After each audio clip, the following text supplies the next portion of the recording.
आज महाविषुव पणा संक्रांति अवसर में केउझर जिला घटगाँ माँ तारिणी पीठ जौन समुद्र पलटि माँ तारिणी 89तम चैती पर्वर आज षष्ठ दिन तथा पणा संक्रांति और ओडिया नववर्षर अवसर में आज माँ पीठ में लक्षाधिक भक्तों समागम होइछि।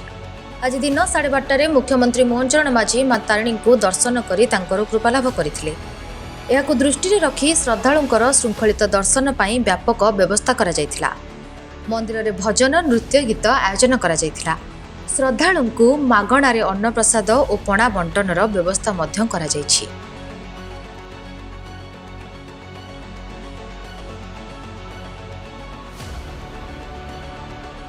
मो ना प्रफुल्ल कुमार बेहेरा आम प्रति वर्ष साधारणतः माँ आशीर्वाद भुवनेश्वर ये आसु पणा संक्रांति ओडिया नुआ वर्ष पालन करने माँ आशीर्वाद दृष्टि ये प्रति वर्ष आम आसीपु माँ ये भल भाव दर्शन कर माँ राजराजेश्वरी सुनाबेश दर्शन कर आम निजक कृतार्थ मन कर से बहुत खुशी आनंद लगुच प्रशासन एथर भी भल सुविधा व्यवस्था कर ये सुविधा श्रृंखला सहित शांति श्रृंखला सहित लोक दर्शन कर सुंदर भाव में माँ को आज दर्शन करूँ से सुंदरता तो प्रति वर्ष से हो पारे कि एथर सुंदर बहुत माँ भाव सुंदर भाव दर्शन कर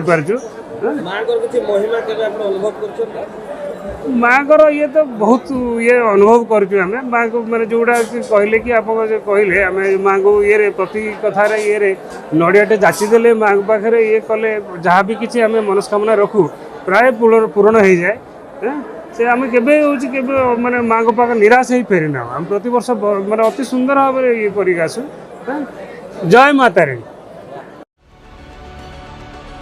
केउझरु तन्मय पाल को रिपोर्ट एटीवी ओडिशा लाइव।